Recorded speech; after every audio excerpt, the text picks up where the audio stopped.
Well, here I am, Leon C., aka Morpheus. And in this Academy of Wildmen, I have another great lesson for you. You see the title called Miss Lady Warface. Now in these studies, we're going to talk about a very basic but very serious topic. About what men are missing, and to give women, or so I say you women, if you are listening, an opportunity to see what a lot of men are and is looking for. Now, I'm not talking about your blue pill betas.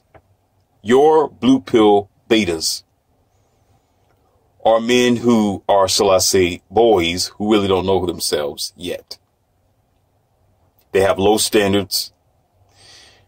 They have low quality. They're still in the passenger seat of your car. You ladies are paying the rent. You're the one with the mortgage plan. You're the one who's buying the groceries for the home. You're the one that's probably even taking care of his kids. Okay? So, therefore, they are disregarded out of the subject because they are an issue. They are a problem. They are the hindrance to your success in a real man. But a real man, the average real man on a general basis, although we have our preferences and our own ideas, there was something that we overlooked. Many years ago when I was in the church, and I mean a long time ago, you couldn't pay me to go. I don't care if they're open or not. Open casket or closed casket. It's not a place where I need to be or interested in being. The last place. Okay? But when I was there and when I was ignorant, when I didn't know history, when I didn't know the facts of the indoctrination, when I was trying to figure out myself, trying to understand the lies that was being bombarded and dogmatically programmed towards me, there was something that the ministers said that still applies today. And we misunderstand because most times as adults, I'm talking about us, most of us, we are so self-endowed in our programming where we don't know just how ignorant we really are. See, the minister said this. They said we are in a spiritual war, on a spiritual battlefield. Over the years, of course, as I matured, I began to realize that it's not a spiritual battlefield. It's an war within yourself that is based on your lack of knowledge of the effects and the results that have been produced by the outside environment that is just now coming to fruition. All right. For some of you who got your fingers stuck in your nose trying to get out a booger because you have a hard time understanding what I'm saying and you can't think straight, go ahead and take a tissue and blow your nose out and clear your rusty brain. What I mean is, if you didn't listen to my other audios, is that we are only living, or shall I say, existing in a time where the results of our bad behavior and our lack of future vision is coming to manifestation. Only the idiots call it a spiritual battle. Only idiots will call it the end times. Only an idiot would say it's the revelations. Only a dummy with the lack of self and awareness of the environment will say it is something that was born yesterday. No, no, no, no. This was born several years ago, when the mothers and some of the fathers decided not to prepare for the future or for the current day that we are having today because they did not comprehend nor look at human development or activity. too busy being indoctrinated, too busy believing, too busy going on with the programming instead of listening to their instincts because, frankly, they didn't have any and not enough. So I begin to think about this warfare type of thing that we are dealing with. See, the war that we are battling in today, that we are wrestling with, okay, there is some spirit. There is some of your physical world, but mostly it is the result of evil being unchecked. Did you hear what I said? I said evil being unchecked. And what is evil? Mankind is both evil and both good. Evil is not a devil or the devil. Evil is not a system or an idea. Evil is the collective ignorance and programming of the people in the masses who have ignored the probable effects and its resulting matters. That's what evil is. When you don't do anything about a poisonous seed that's in your environment, when you don't do anything about the disruption of a broken home, when you don't do anything about this innocent situation that turns out to be a catastrophe for one family or for one side of town, or maybe even for a group of people, it's going to sprawl out of control and become like a virus, which will spread, yes, definitely, overnight. But it had began a whole lot before that time. Or you could say long before that time. See, also thinking about how one of the big wars that we are dealing with and have been for a long time is between man and woman. And the ignorance of the two has been so lackadaisical not to understand what a relationship requires. See, wise people have been saying this for years. Men and some women have been saying this for years, that you have to work at your relationship. You got to work to sometimes make it work. I'm not talking about you have to labor. You got to put more in than what you're getting out of. I'm not talking about that. I'm talking about you have to be on the defense all the time. You're constantly needing to adjust your lens and your perception based on your companion. You're going to always need to move with each other with the waves and the frustrations that your existence has to offer. So to do so, that means you're going to have to learn how to give, and you're going to have to learn how to take. You're going to have to sacrifice. You're going to have to learn how to let go of your unrealistic standards. You're going to need to let go of your false programming that was given to you by those who hated nature, by those who didn't comprehend human nature, by those who did nothing but sit back and plot to control you and your society. The moment you decide to be in a relationship with someone, you are signing on to a battlefield that is going to require a war that's going to last for the rest of your life. And depending on how successful that war is going to be based on how diligent and faithful, or shall I say not faithful, that's not the word, faithful, loyal, committed, honorable, and satisfied and stationed with the person that you with. Now, station's a new thing. You probably haven't heard anybody say that. When you are stationed with someone, that means you know your place. That means you understand as a military personnel. When you are deployed overseas, when you are deployed on a mission, you are to know your station. You are to know where you are. You are to know what you're doing, what your task is, and your primary objectives. You always have a focus on your primary objective.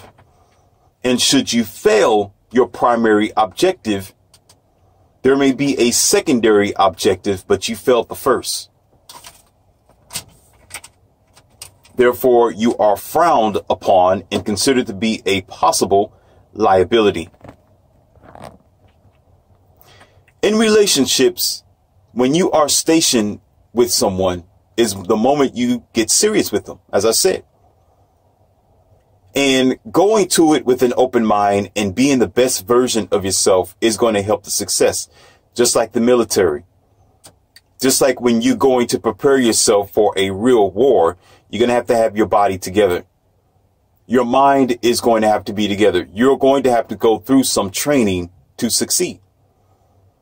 They're going to take you through some classes. They're going to take you through some obstacle courses. They're going to make you beat your face or your head. They're going to make you stand outside in tremendous torrents of weather, whether you like it or not, to condition you to deal with the possible terrain, frustrations, stress, and variance that's going to be thrown at you when you become or when you get deployed onto a real life or death mission. Relationships are the same way. Now, before I continue, I'm going to go ahead and give you your red pill because I'm going to need mine as well. Let me go ahead and get my bag and get this together for you.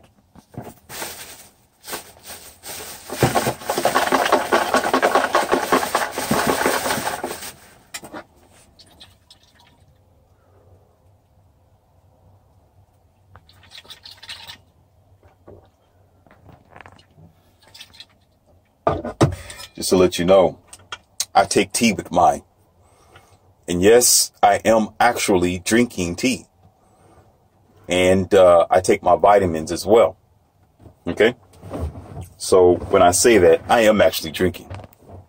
Clear my throat, clear my mind, and help us with the discussion that we're having. Therefore, there's no harsh throat or me skipping over my words. Now listen carefully. Listen. We are not taught to understand this. See, what I've heard from my fellow brothers around the world, okay, they don't make excuses. Men are speaking the facts and the truth. What I'm saying is what I hear from them is what the opposite sex is doing. Whether she says, I'm not happy, or she says, I'm bored. Or he say, well, she divorced me because she wanted to find someone who was better.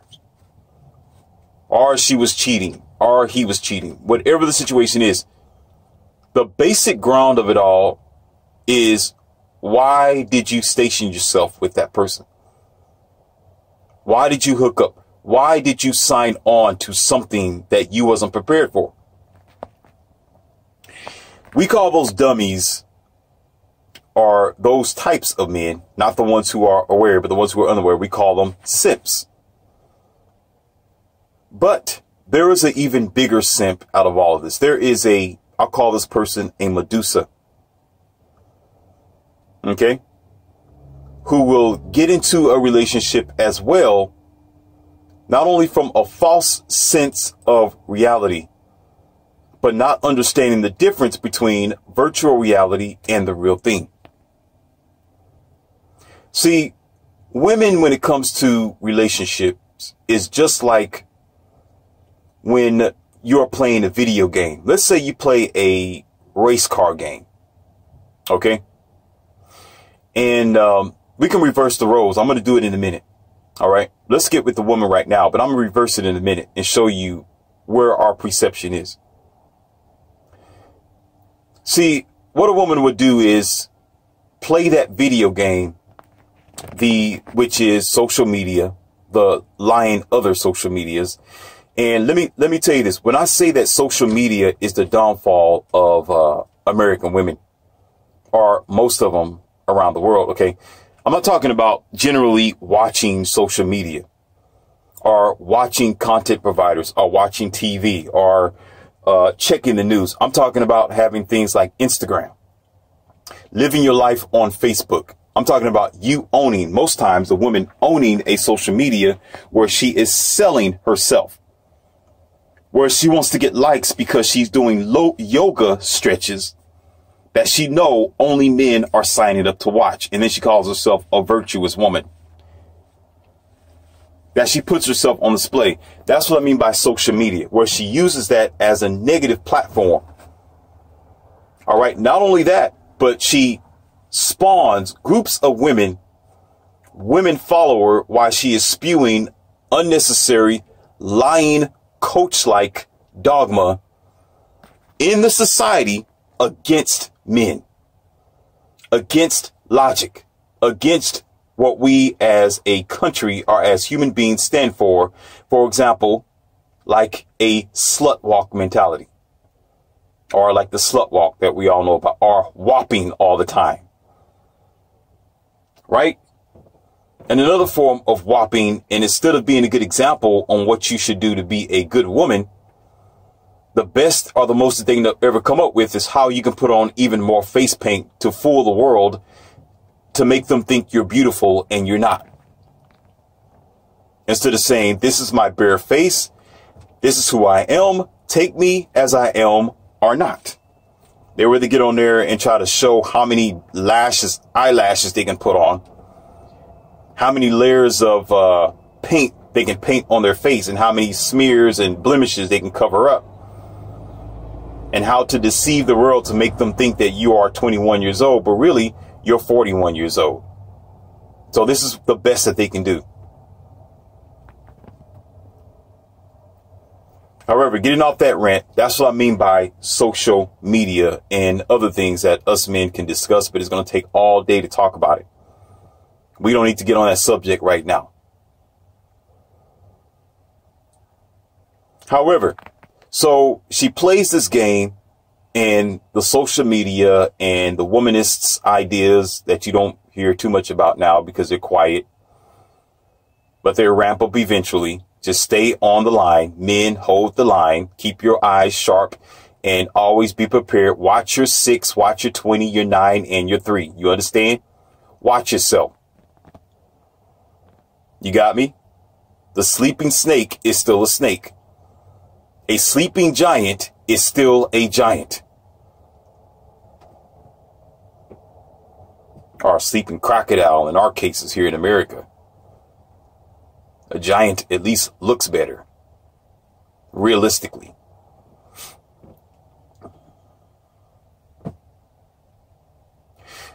So she'd go and get signed up for this relationship like the military, like going to war, right?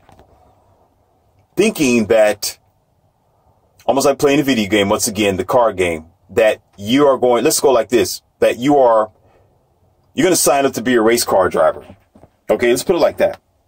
And she says, yes, I can win the championship. We got to do we got to do a NASCAR run. And it's going to be a circuit of 100 laps. Listen, 100 laps. And she'll say, well, I did play video games before. I played simulators before. I think I can do this. And the door is open for her. Of course it's open. You know, that's just the way America runs. That's the way that we are in this current generation. We're open for any failing objectivities. You know, we're open for just experimenting on ourselves, even though we've been here for thousands of years, but we're still experimenting on stupidity. So the doors are open because you got blue pill betas that are white knights, or other women that are saying, yeah, woman, yes, you can do it. Go get it, girl. Oh, he proposed to you? Go get it, girl. Oh, I am so jealous. Go get it, girl. I am so proud of you. Oh, you with this guy? Oh my God, I'm so jealous because he's this and that. He makes this much amount of money per year. Oh yeah, go get it. Instead of sitting back taking caution. So the doors are open. So she gets on board for these relationships. And guess what? Y'all already know what I'm going to say. Come on, stop playing. You know what Morpheus is going to say. Say it for yourself. Fail, fail, fail, and again, fail. right? Without understanding that there's a difference between virtual reality versus the real thing. Although there are some similarities on a simulation or a video game versus real life, there is some rules that you can understand. There are some true type of physics, depending on what type of game you're playing, or the simulation versus the real thing. But the real thing is based on your physical body. It's based on you being completely active. It's based on it's showtime now. That there is no restart in the game. You can't start all over again when you play a military game. Well, on the military game, you can start all over again. But in real life, you get shot, you're done. You're finished. You're in real life ER. The doctor is really trying to pull the bullet out of your realistic legs. The video game cannot do that. But of course, we live in La La Land. Now, let's reverse this when men do this kind of thing, right? So it applies the same. And what happened is most women say, oh, that's childish because he's playing a video game.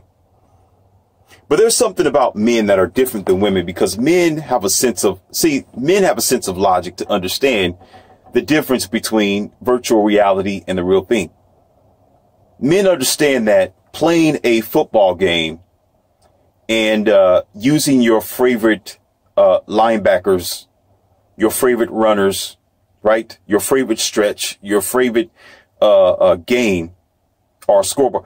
They know that it's just a game. And to apply this to reality, they're going to have to be physically prepared. They're going to have to go through measures. They're going to have to go through tests. They're going to have to get themselves in top-notch shape. They're going to need to go through all the necessary protocols and stations. Did you hear what I said? Stations, in order to be completely applicable to be a real-life football player. So therefore, the failure is going to be minimized, at least. Yes, have a good idea before you get into what you get into, but realize it's going to be different. Do you get what I'm saying? But here's the thing about war. Now we're getting on to the subject here because I'm shifting over to the core of the subject here. The war between woman and man have never ceased. There has always been a war to divide and separate the society. There has always been a war to separate the man from the woman based on some of the black communities. The woman for generations have always been used as a weapon in one form or another to weaken Adam. Or you could say to weaken Samson, because she was always a Delilah in one form or the other. But here's your reality. Here's your kicker. Listen, she never needed to be. She didn't have to be. As a matter of fact, for years now, she never needed to be what she is today. That is, for the majority of them being non-suitable for a relationship, non-acceptable as a companion. I told you this before. Men will spend a little time with you. They will donkey dunk, but they're not going to keep you. They're going to kiss you like a fish and throw you right back into the water. Or shall I say, as they would do a fish. You don't go fishing. You pull the fish out of the water, show it, take a picture. I was there. Throw it right back in the water. You got me? Because the quality is low. It cannot be, it's not edible. It's not worth chopping up and putting it on your plate or giving it to your children. You want to know why? Are you ready? Are you ready? Because she's too full of worms.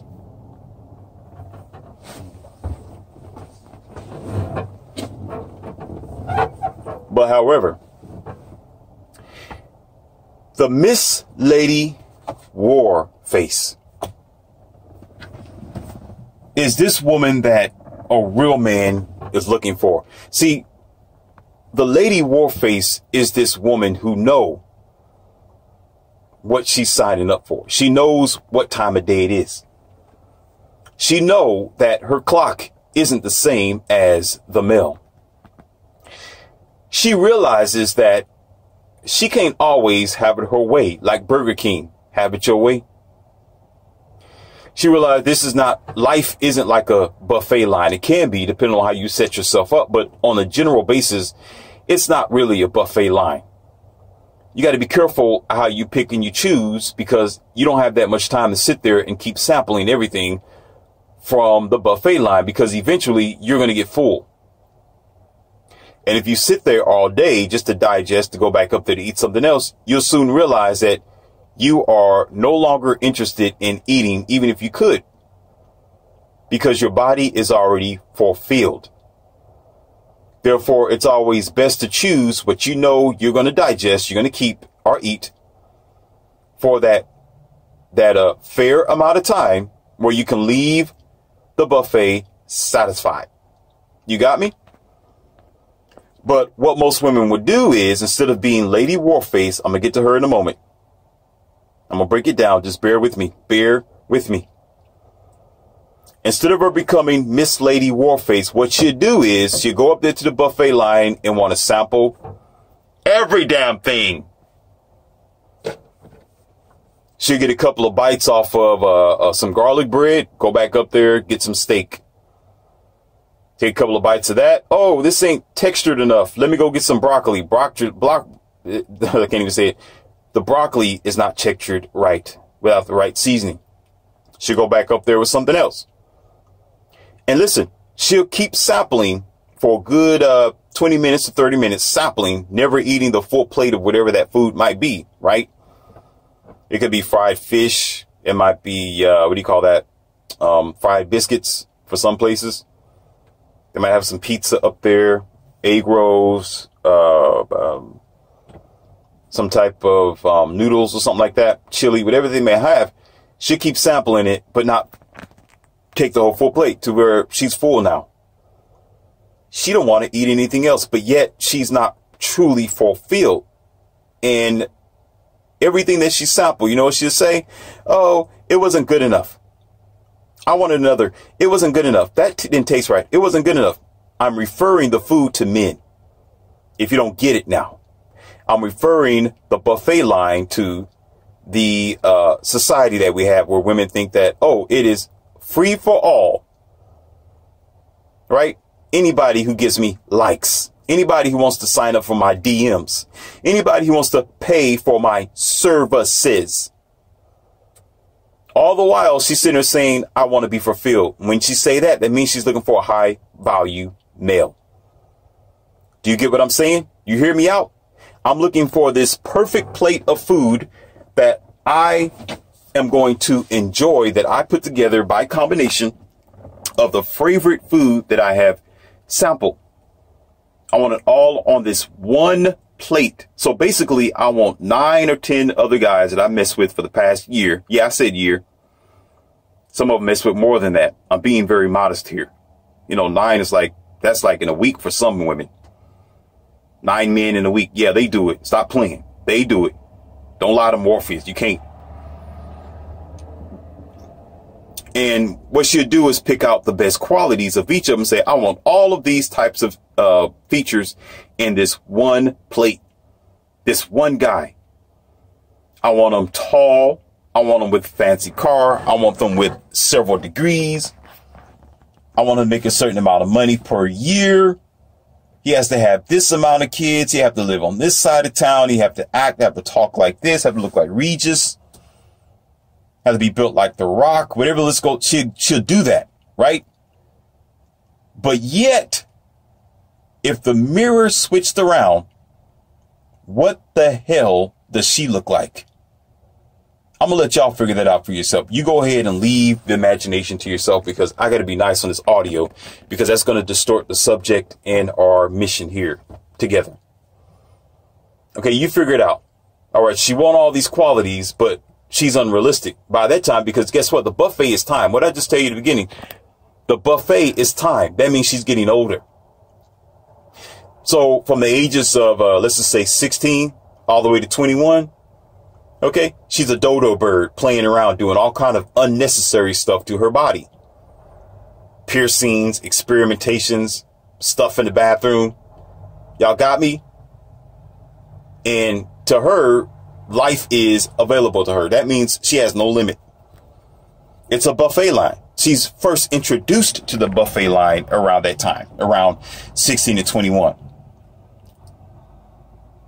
From then on, she starts swimming into college and thinking, oh, I got plenty of time. This buffet line is never going to shut down. Right? You got me? Are you listening? So therefore, her delusion of time begins there. And of course, for some, whether they unfortunate or not, it's going to be an extended amount of time, where it's like 21 to, for some of them, 27. So I'm going to say between 21 and 28, she's delusional. She thinks the world is like 007. The world is mine. Remember that movie? What was that called? 007 All or Nothing, or Everything or Nothing. That was pretty good. That was a pretty good movie, but she's just like that. So the clock starts ticking, but she don't realize the older that she's getting, the less quality she is for what she wants at the buffet line, because she's been sampling the whole time. Do you get what I'm saying? To the point where when she realizes that she didn't really get fulfilled or get everything that she needed, now she wants this jack of all trade plate. What? Y'all know. Come on, stop playing stupid. Stop playing stupid. She can't eat it because she's too full. There's no more space. But of course, you know, some of y'all chuckling right now because you can imagine those who are overweight. Okay, those who will become glutton and they stuff themselves anyway. So of course you should know that already, right? You see how I'm putting out all together. That's when she ends up gaining 150 additional pounds when you get with her, because all that buffet caught up to her. Okay, this isn't, now I know you, for some of you who don't understand because you retarded, I'm not talking about heavy set fat woman. Okay, I'm talking psychologically here, but I'm blending it into relationships. Got it? Where she would do this to her body on a constant basis. Anything comes and goes. She got plenty of time. I don't want to be with the man right now because I want to take care of my college degree first. Let me go out here and get a job and let me go get the bag. Y'all know the story. Stop playing stupid. Stop playing stupid. You know the story, right?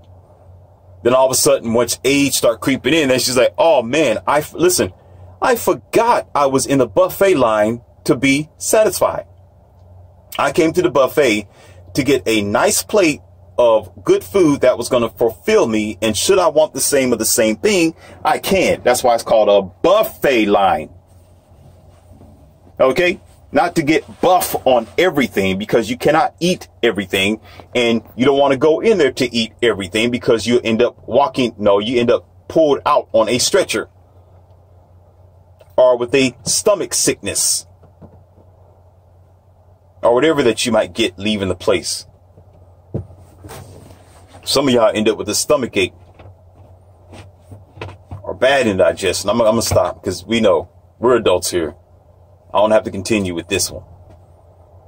So the Lady Warface, listen, the Lady Warface had been taught when she was 16, 15 years old by a wise mom or dad to say, listen, little girl, when you grow up, okay, you need to know that do not get in a relationship until you are ready. Relationships is going to take work. Let me say this for some of you who are very, very slow, because I hate sloths. Okay, but I'm doing this if you are a sloth, but just don't come back to my academy again.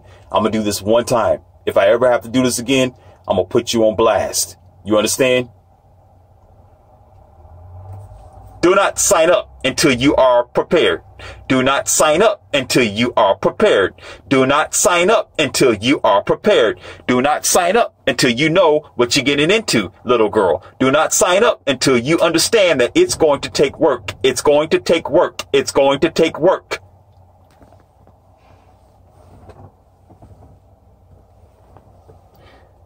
Therefore, in her mind, if she still wants to be in a relationship, and she should if she has a proper leadership.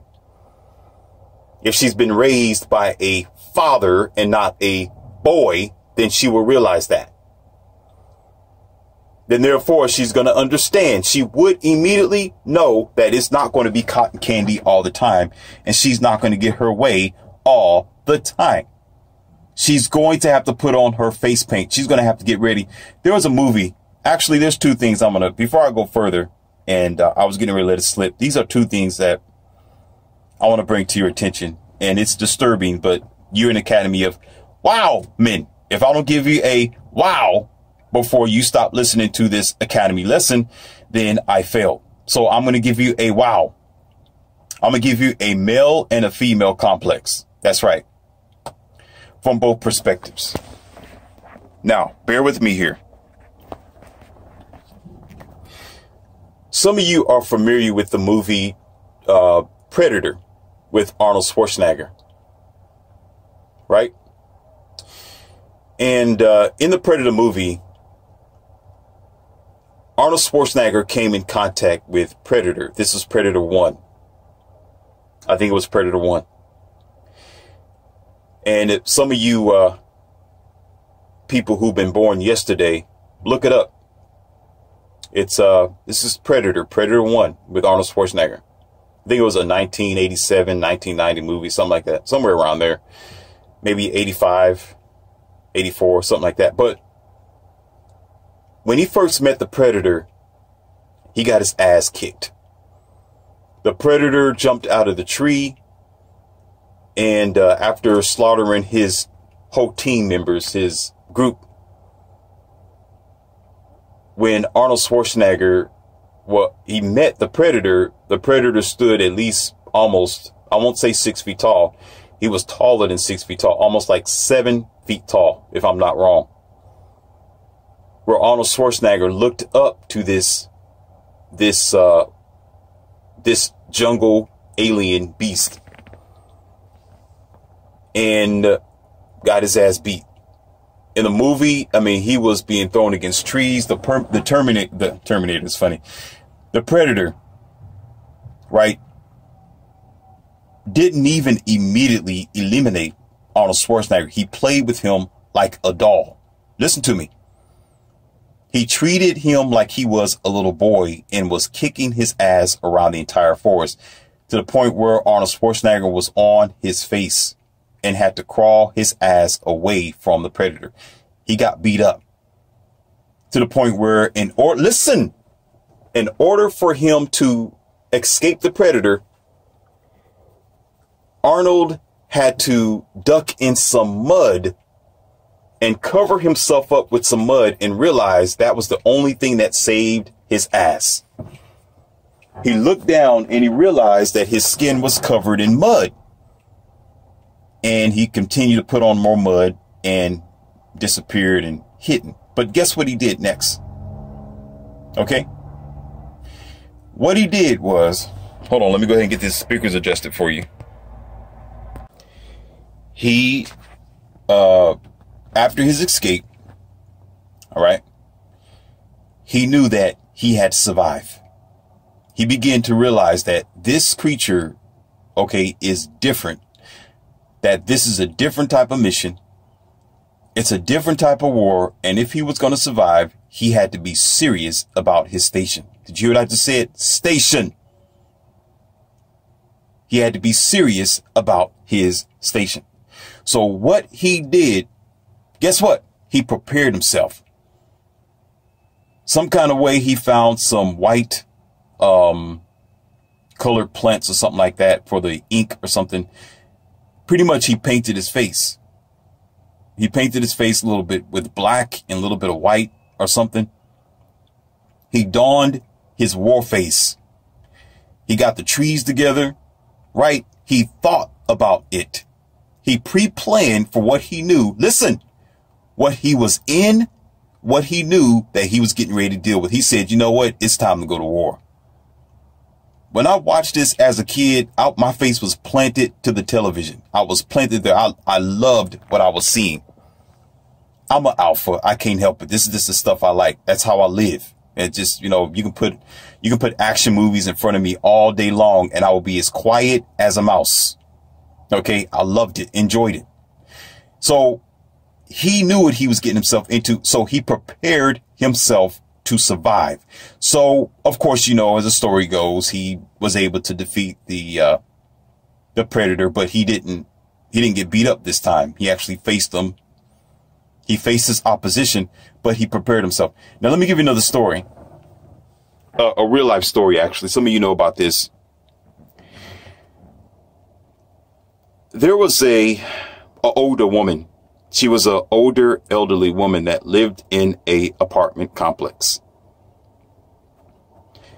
Everybody loved this older woman. She was kind. She was, to herself, she was silent. She was standoffish. And she went inside and didn't come out for a few months. Almost to a whole year. And the apartment complex needed to get rent from her,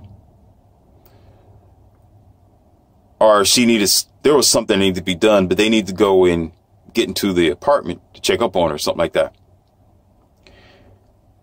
And some of the maintenance men kept going in front of the door and leaving notices. But the apartments that was next to her, some of her residents that was next to the older lady, kept saying that they smelt an odd smell. They didn't know what it was. They thought it was a dead cat, dead animal underneath the apartments, because it smelled like garbage and some other stuff. And this went on for a long time, but they couldn't figure out the smell. The maintenance men came in, and not to her apartment, but everybody else's that was around her, who complained about this odd smell. They thought it was plumbing or backed up sewage.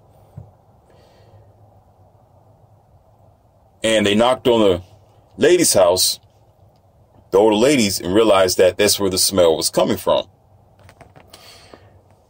And they banged on the door, banged on the window, realized a car was there. And they kept watch for a little while before that. So it's not like they immediately went in to rush to see if she was there. They realized that she didn't leave the house for quite some time, and her wheel was pretty much on the flat as well. So apparently she's probably there, or it's abandoned.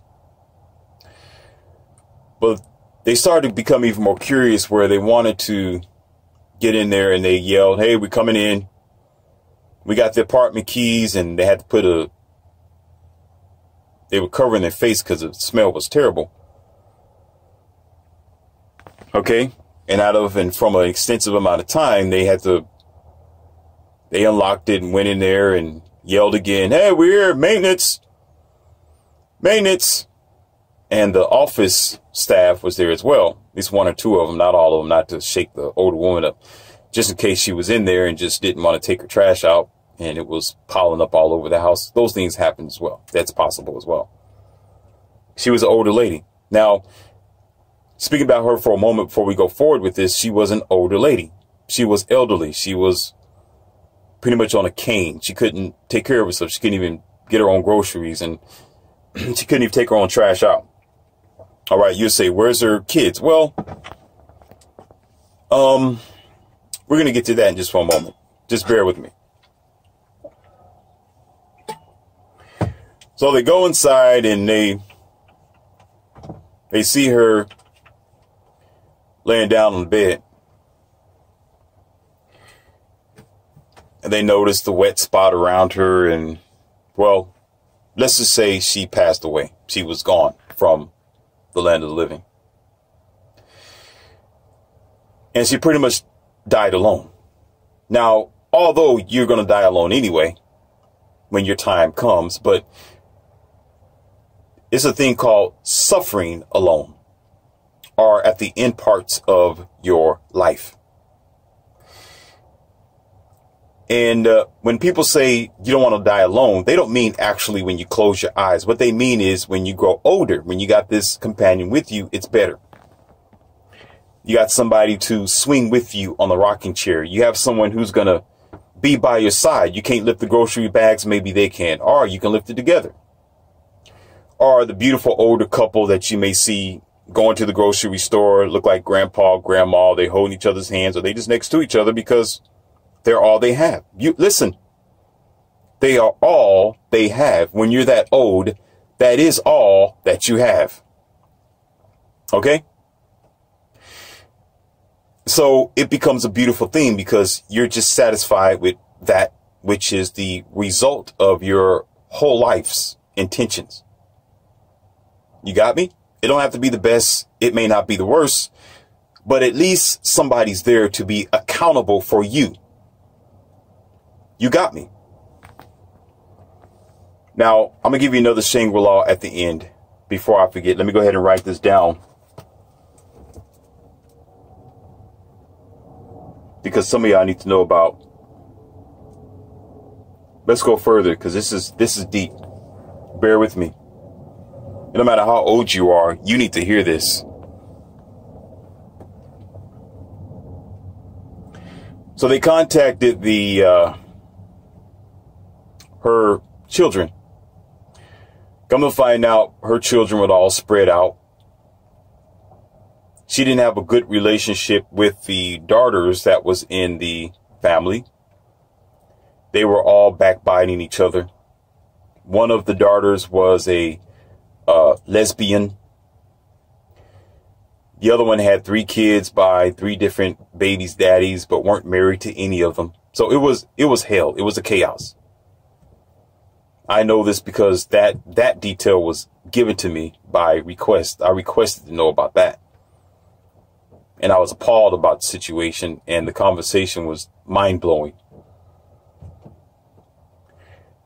However, she didn't prepare herself. See, a lot of people don't understand that when you're 38, you're 28, you're 21, you're 19, you're 44, right? Right now you feel like 007. The world is yours, everything or nothing. And just like the la la land of your social media, that there's always going to be a buffet, right? Where a lot of people stop right there. They're deceived right there, thinking that the world is going to be on a platter for you at every angle of your life. Not knowing that the end may come eventually.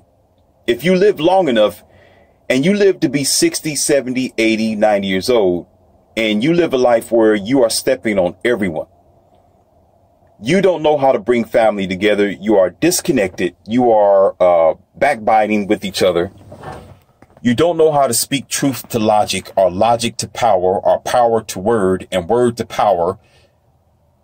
You got me? You stuck in the church 24 hours, 7 days a week, whether it's at home on your stupid box called the television, or on your dumb phone from some malicious, sneaky, deceiving pastor that just wants you to like him and provide for his tithings and offering instead of for you, your family, and your children.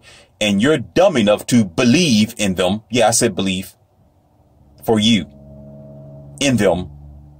Instead of getting your life and your family together. This is what happens. This is what happens, because instead of focusing on reality that, hey, we need to go take care of mom. Mom is all by herself. They rather have neglected her or him when he's in that situation as well. Okay? And not only that, she is also responsible. Now, my heart goes out, of course. It's a tough situation, of course. Okay, where's the dodo bird at? Do. You know, we know that. It's tough. We don't have to talk about, oh, Morpheus, you're heartless. Well, you're stupid. Get off my channel. Do me a favor and put the shutta up. I don't need you here, or your stupidity.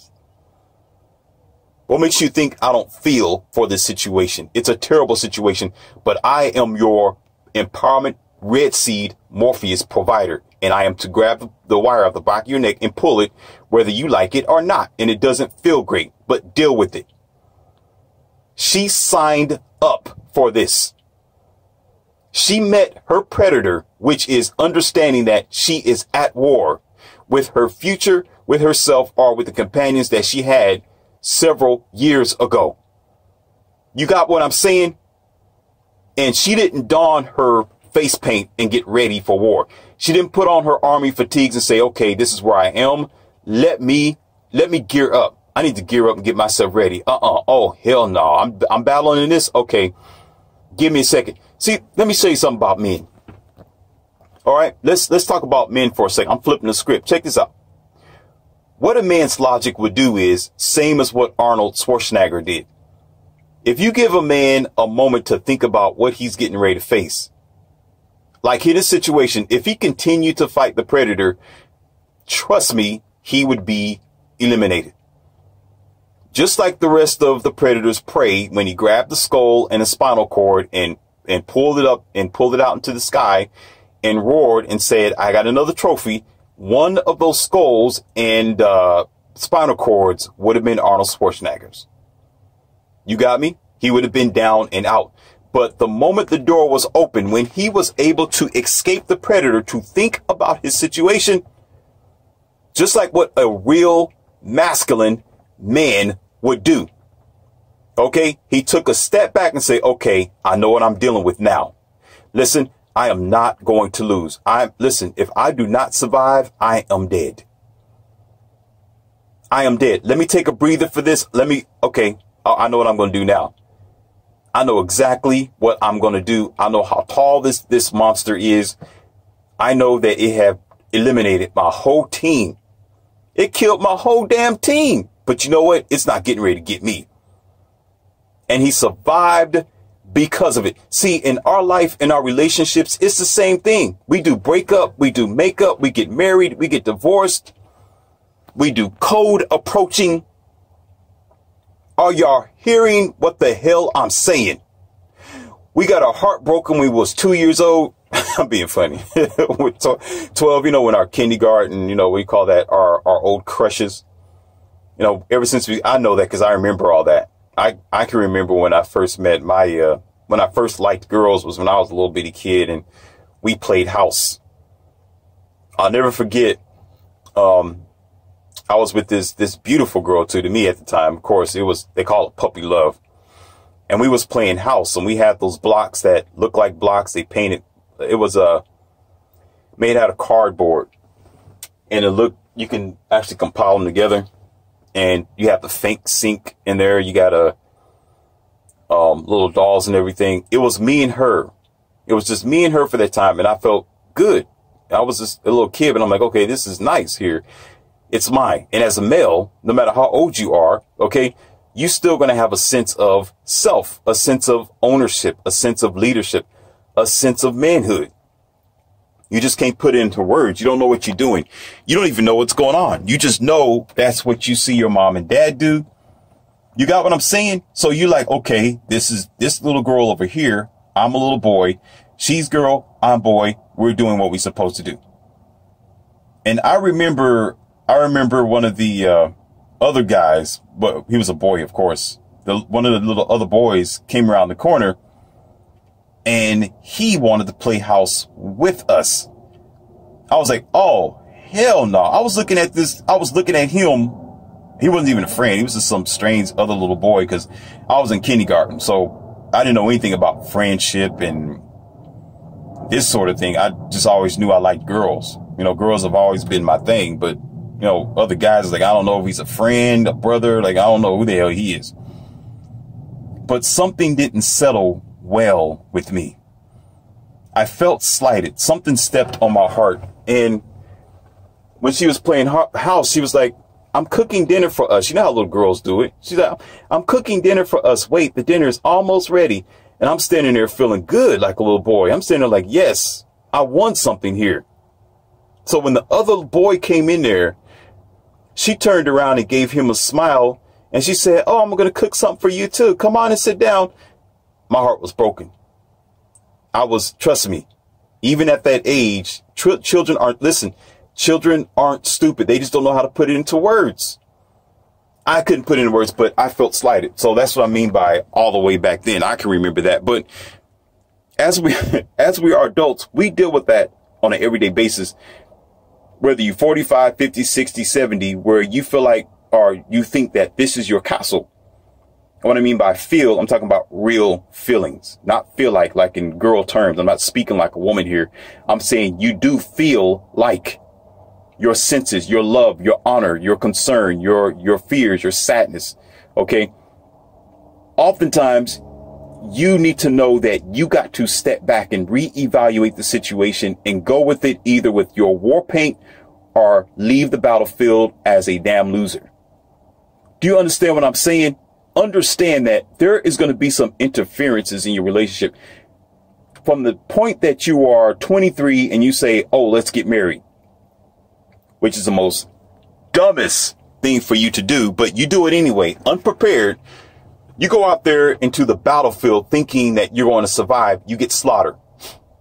You find yourself, just like the Predator, being held up in the sky with your skeletal, him yelling and saying, I got another trophy. Because you think you know everything, because you don't want to listen to elders. You don't comprehend life yet, and you still sucking on your thumb. And the problem is, it's not generally just that person. It's not generally just the girl. It's the parents ain't doing nothing. It's the conditions of the society and parents sucking on their thumbs. And most of them are in a broken home. And guess what? I can guarantee you, daddy is not there. Daddy is not there, because only a man can truly lead the way to a logical path. And I'm not saying that just because I'm a man. I'm saying that because I know nature. Because we're seeing the conditions in the country today. Now, let me go ahead and give you this kicker. Let's go forward. I visited a nursing home. And going to the nursing homes is the most saddest thing when it was open and when there was there. I don't know about now. I haven't visited them or did any checkup, but it reminded me of that lady who passed away with nobody to check up on her, nobody to knock on the door, nobody to see how she's doing. Her children don't even come by like every now and then, like at least twice a week. They don't stop by. They didn't stop by till like every 3 months. Every 3 months on an elder woman who could pretty much fall over and croak at any moment. But that's the type of love that we only know today in this new generation. That's all we know. How we know how to love each other is by being away from them. Uh-oh. Did you hear what I just said? All we know how to do to love a person is by being away from them. We are such sick, demented human beings today. It's damn ridiculous. Oh, I love you at a distance. Even though I know if I turn my back for 5 minutes, life isn't guaranteed to nobody. But yet I'm going to take the risk of being away from you for a good 3 or 4 months, hoping, wishing, and believing, yes, in your dumbed down, lower standard, low frequency human language and tongue. I use those 3 words all together because that's what you say, that person is still going to be alive when you come back.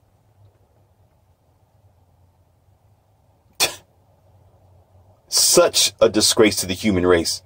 That's why let me be nice. I gotta be very nice here. I gotta calm down. Hush, stallion.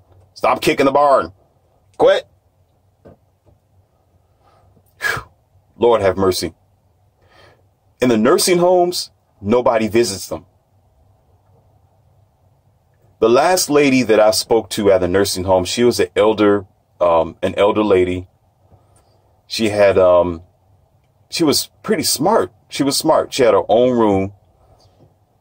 And her name was, I'll never forget her name. Her name was, let me get it right. Her name was Virginia. It was a really nice name, Virginia. And the beautiful thing about Virginia, she knew what time it was. When I came by, listen, check this out. Check this out. I would always, when I checked up on her, I would check up on them. I'm Morpheus. When I tell you I care about people, I did that. I visited nursing homes. There you go. There you go. Morpheus told you something else about himself.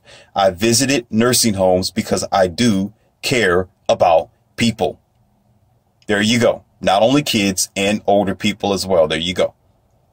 Now you got something else to think about. So when I visit her, I would go in the room and I would look at my clock on purpose, my wristwatch. I know what time it is. And I would talk to her for a few minutes. You know, how you doing, Virginia? She'd be like, oh, I'm fine. And she was so aware.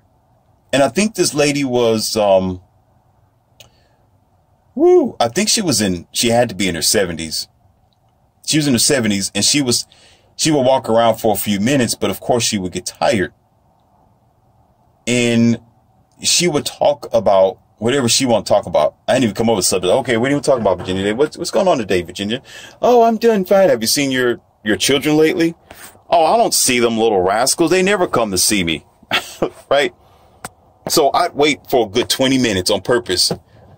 Then I'd ask her, I'll say, Virginia, what time is it? She would know exactly what time it was without me she didn't even look at the clock. There wasn't a clock outside of the room. She didn't have a clock inside the room. She didn't even have a wristwatch, but she knew exactly what time it was. And I lift my watch up, and yeah, she was right on it. She was right on it. If I go in there at 6 o'clock in the afternoon, right, and I'll wait till 6:30 to see if she know what time it is, and I ask her, she'll be right on. So yeah, it's 6:30. I'm like, dang, how does she know? One of the elder people, they were, y'all know the story. They couldn't go. They had to go. They went on themselves. They dookied on themselves. Okay, how about that?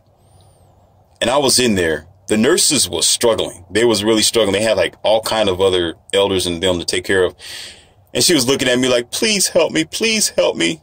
I wasn't going to turn my back on her. This was another elder patient that was there. Not Virginia. Virginia had a different room. This other one, when I went in there, it was darker than the other one, and she didn't have anybody come and see her. It was just a heartbreaking situation.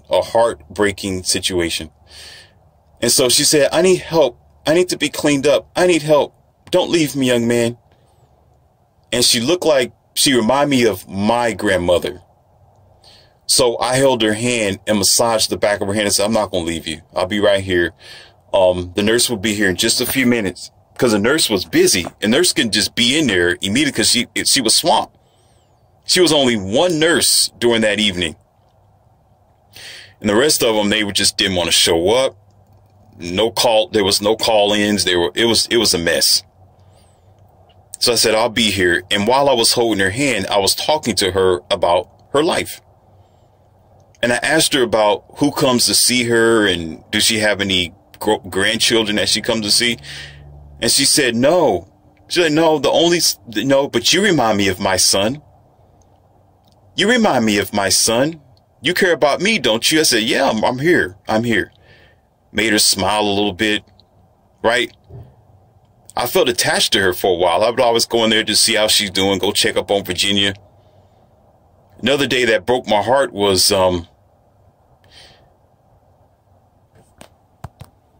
when I walked in there, to see her bright smile again, and to make her feel comforted. I talked to the nurse. The nurse said, I walked in the room was clean. The bed was made up, and, it had some new utensils in there and stuff. I said, where's the lady that was in here? And the nurse said, I'm sorry, she's gone.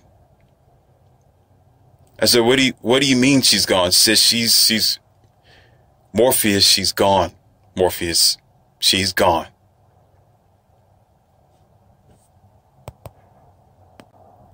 Woke me the hell up. Woke me the hell up.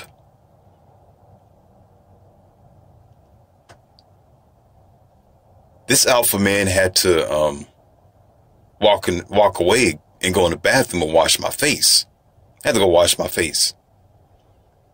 Not in front of the nurse, but I walked away. Okay, then washed my face. Just to think about the end results of a life of what are we doing to ourselves? What are we preparing ourselves for? We got to listen. We don't understand that when you do not tie your knots before you even get to that point. Do these women not understand that the road at the end is going to be just like this.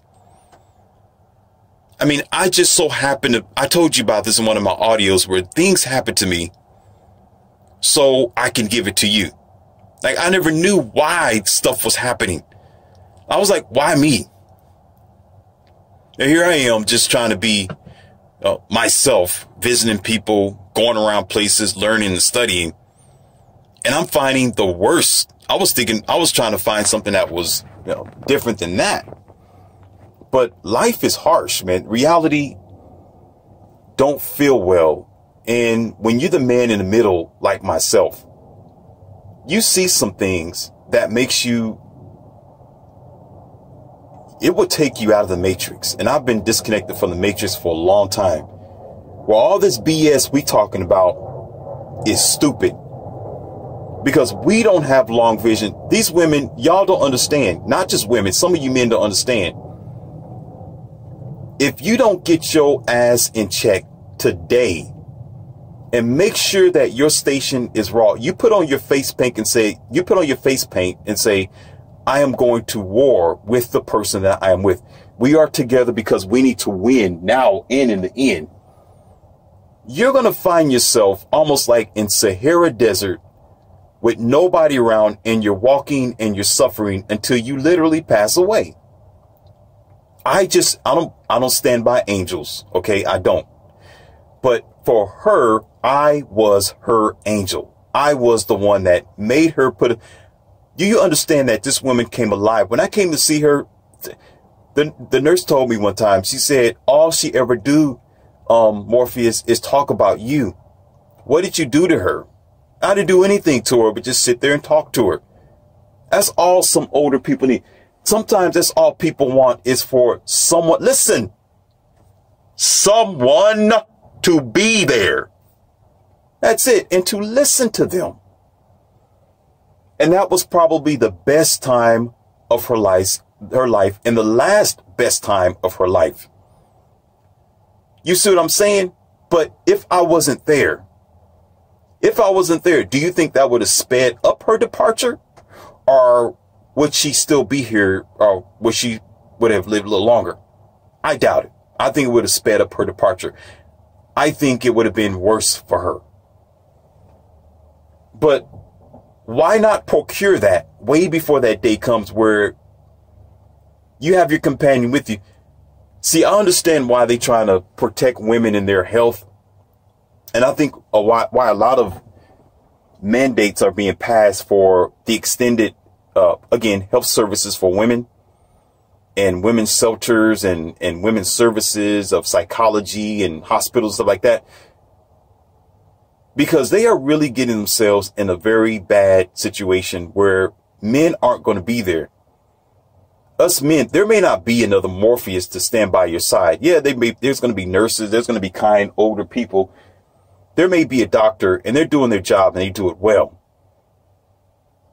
But the buffet line isn't going to be open forever. And if you don't plant your feet and be a soldier about it and say, you know what? I'm going to go to war for my companion because I need them yesterday, today, and tomorrow. The moment you wipe your companion off the table and say, well, I can go for something better.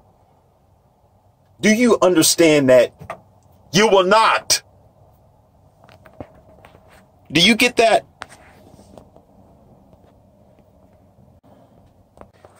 The universe demands balance. And if you don't understand the sacrifices you're going to have to make to get what you want, then you're in for a rude awakening. And this thing called karma really isn't a spiritual effect or a universal feng shui surmised by by astrology, by the alignment of the stars, the star signs. Usually it's a condition that you have signed up for, that you did to yourself. Because there's always going to be a cause and an effect. See, there's a lot of people here in this generation and the younger ones, or you could say in our newfound, twisted, demented way of thinking, where they can do it all by themselves. Years ago, women used to be soldiers for their husbands, for their boyfriend. They used to be soldiers for them. They used to ride or die. What that means is they used to understand that if they provide for the man's going to provide for her. It's a no-brainer, right? All he asked for was some simple things, and she provided that. And in return, she didn't need to worry about anything. He provided everything else. Most of these women that I've spoken to and the elders that I just discussed in the nursing home, these were women who made money. They flipped their coins. They owned things. But they didn't own, here you go. They didn't own their heart. They didn't own their future. They didn't even want the situations that they was in. They could only wish that they had somebody there for them. It don't make sense when you have a generation of people who would rather, let's put it like this, would rather pass away alone than to pass away in the conditions of their journey. Let's put it like that. In the end journey, the end parts of their journey of life, to be with the companion, to struggle with them, or to deal with the predators in their life. See, the thing is about the movie, why I brought that into the fold, is that Arnold Schwarzenegger as the male, or the masculine male in this particular point, decided that he'd rather live and deal with the situation head on with logic. Okay? Now, imagine women being, let's say there's a woman there, or the common woman today will want to be with him. The moment she sees this predator, she'll say, well, instead of fighting by Arnold's side and helping him with the weapons and hiding and creating body camouflage and stuff like that, when she say, oh, I can do it all by myself, I don't need a man. I don't need you, Arnold. And she go out there and fight the predator. Could you imagine what that would look like? The predator will look down at her like she's a little bitty rat and probably laugh. As a matter of fact, do you know that the predator laughed at Arnold when Arnold was trying to fight it? It laughed at him. It took its face mask off and started laughing at him. Do you not understand?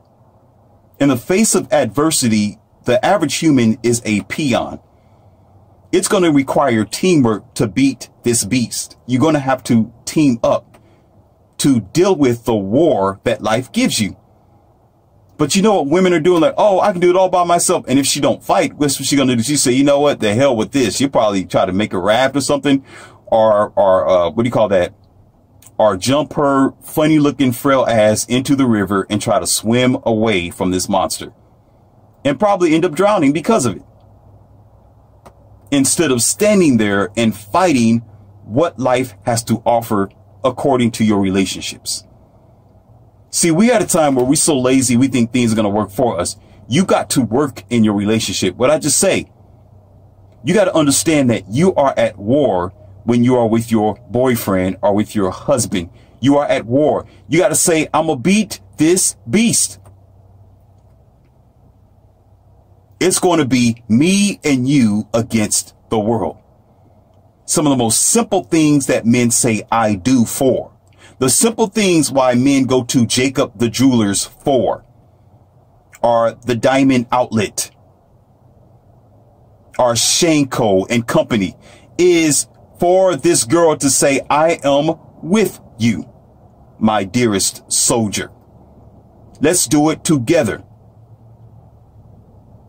We are so demented where we think we got to have levels of our teamwork. Oh, he have to provide this. I got to provide that. When you're simply learning how to cooperate with each other and just functioning with the end result, which that's all that matters. Are you providing for him what he wants? In return, he'll provide for you what you want. Simple as that.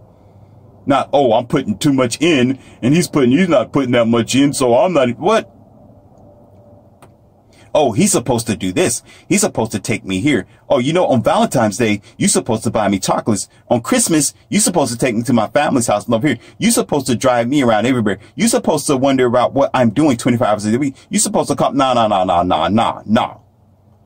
The rules of dating came from these Fokker, backwards, twisted, uneducated so-called dating coaches to try to teach you how to be a common fool, because that's what you are.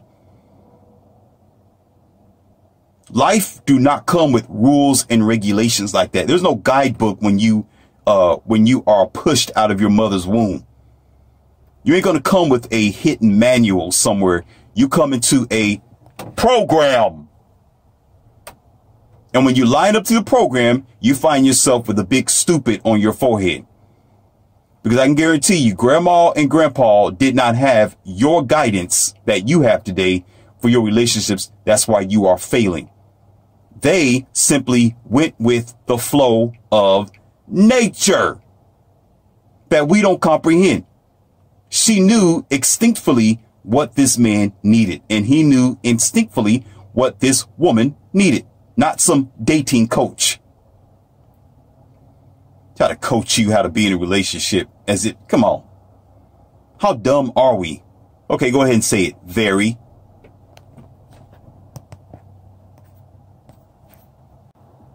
When Arnold had to fight the Predator, there was no rules of what you do and what you don't do.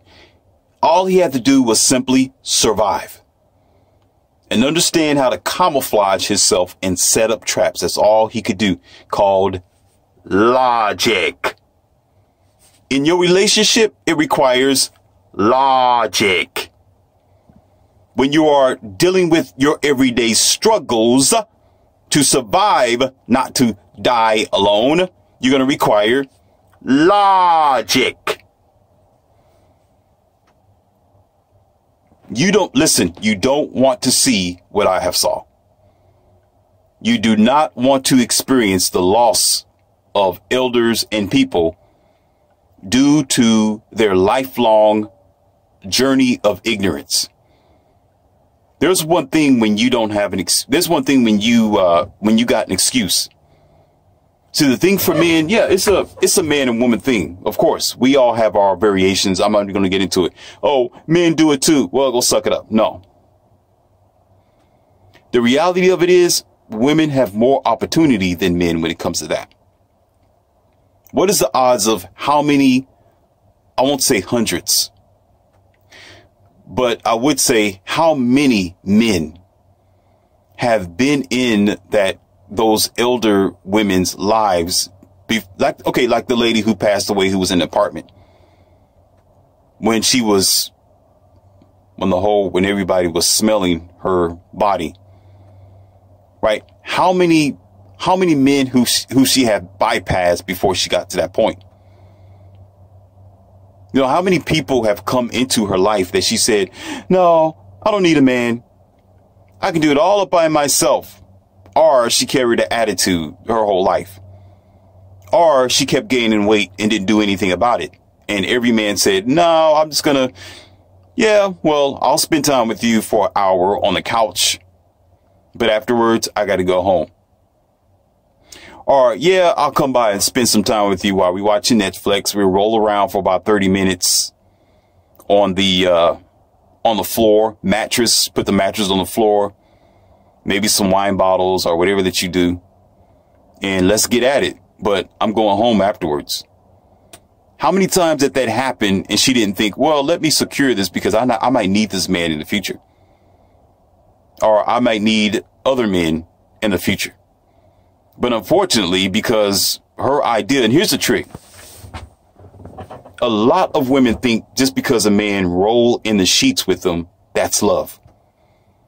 Just because a man got you spread on a 9 and 3 o'clock, that don't mean he loves you, sweetheart. That only means he just needs some satisfaction and he's going home. He's going to leave. The difference is if a man can put you in a 9 to 3 and he lays next to you, or he wants to spoon you, or he wants to be with you. He don't want to go home. He's comfortable with you. If a man can fart with you, sit with you, stand with you, wait on you, cuddle with you, cook with you, cook for you, then you might have a winner there. But you know what these guys become? boring. She gets bored of him. He becomes this person that she'll say, I'm not happy. Or you know the third thing? This is the third thing that a lot of them do. And it may be you who's doing this. Nagging, nagging, nagging. Do this, do that. You got to do this. I want you to do that. You coming home too late. Oh, you supposed to have done this. You need to go over here. Oh, my grandma needs that. You need to go do that. Go take the trash out. You are supposed to do this. Put your shoes over here. Put your coat over there. You didn't put the tallest seat down. Oh, you need to go make yourself useful. I'm glad when you leave the house. Don't come back to the house. Nagging, nagging, nagging, nagging. And just because that man may come home with a straight face, ladies, that don't mean he's comfortable to be there. He is planning on leaving you. Oh, yeah. Oh, yeah. Just like Predator, the movie, once again. Arnold didn't flinch. He didn't cry. He probably had big eyes at the moment. Of course you would, seeing something like that. But you know what? He said, I am going to deal with this unemotionally because I need to live. So men, when they get in that situation, they may be compliant for a little while. They'll take the trash out for a little while. All right. They will be satisfied probably with sleeping on the couch for a little while. But you got to listen. I'm telling you now, he's making plans to leave. He's going to be gone eventually. And that's going to be your last chance. So you get older and older and your time is done. Nobody else is going to come around. And here's the kicker. Here, listen, you really need to check this one out. This is for you, ladies. This is your red pill right here. This is your red pill. Children are watching you. Your oldest daughter, your son, or your grandchildren, they see you. They know what the hell you doing. When you get older and you're 56, 57, 58, guess what they're going to do? Just like daddy or the father figure or every other friend you had in their life, they're going to ghost you. That older lady had that trouble because her children knew what type of ratchet life she lived. So guess what? They didn't want to be around her. Now, all of a sudden, because she's 60 and 70 years old, she wants to tell them what they need to be doing now, when she should have did that when she was 30 and 40 years old. Because you want to know why? She learned too late. This outlines in big red letters why I tell you no freaking sloths allowed in the garden. I have to say that because I really want to say something else. No sloths allowed, because the sloth is the first thing to get slaughtered. The sloth is the first thing to leave people in this condition, because you learn too late. You figure it out when you're 40 and 50 years old, and you sit and say, well, how come I can't find a good man? How come my children don't want to come and see me? Every time I want them to come pick me up and take me to the store, they act like I'm pulling their hair and their teeth out. Yeah, because they don't want to be with you, Grandma.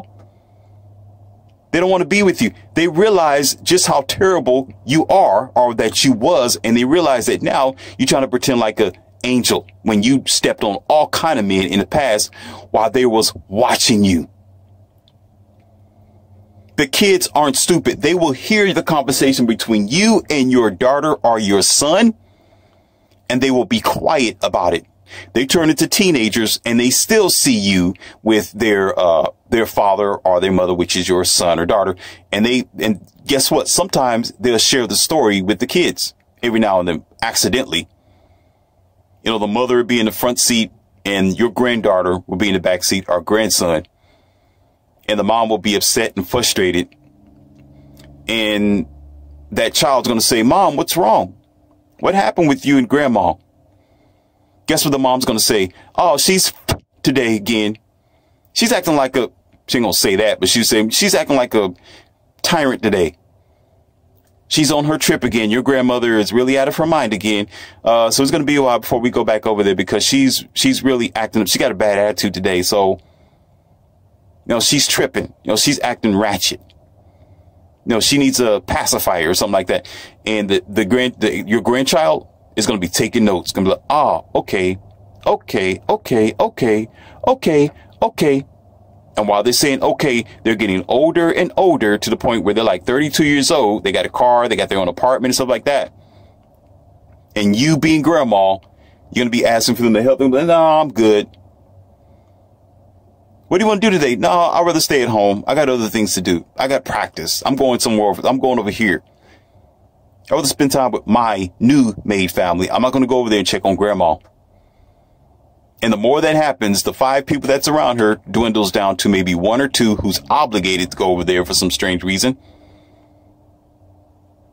Or maybe do their own personal DoorDash because they realize grandma can't leave the house. So they're like, oh, let me go help grandma. Grandma needs some groceries. So let's go get some groceries for her. Let's put it at the door and run like hell. Right? So grandma opens up the door and she's stuck there all week long, couple of months, and eventually she will fall and break her hips and she can't get up. And that emergency alarm around her neck or wherever it is may not be at reach. It may be dysfunctional. She may forget and it'll fall in the bathtub. And there you are with the flashing red and blue lights. And it's over. No long vision. Not only do you have to have a war face for your relationship, it's actually for yourself. It's having an advancement to the possible future. Understanding that sometimes that's the best you got. Sometimes the husband that you with is the best that you got. Sometimes they are all that you can procure from this world because of your standards and because of your lifestyle and because you waited too long being the sloth that you are. So logic would tell you to be stable with them in their station once again, then therefore move on to the possible future. But you know what men are missing today? They don't have Lady Warface. They got Lady Coward. That's the problem. Men still want a woman. He can't find a woman. He's finding somebody who is a liability to his life, who just wants to be in the buffet, sample everything. Then when she's done, try to say, well, I want my full plate now of good food. By that time, there's no room for him. So that high quality meal have to keep it moving and she's stuck. Then at the end, you do not want the ultimate bloating. And the ultimate bloating is it's case done. That's casket on everything. You get what I'm saying? Take this as a word of warning and take this also. It should be more helpful than anything, knowing that you got to go to war for your companion. And by doing so, you're going to be succeeding for yourself as well. You don't want to see that end. You do not want to die alone. You don't want to suffer like that because life is better than that. Even if you're going to go down anyway, go down with a smile on your face and satisfied. Why go down in misery and loneliness? Who does that? But the common woman today.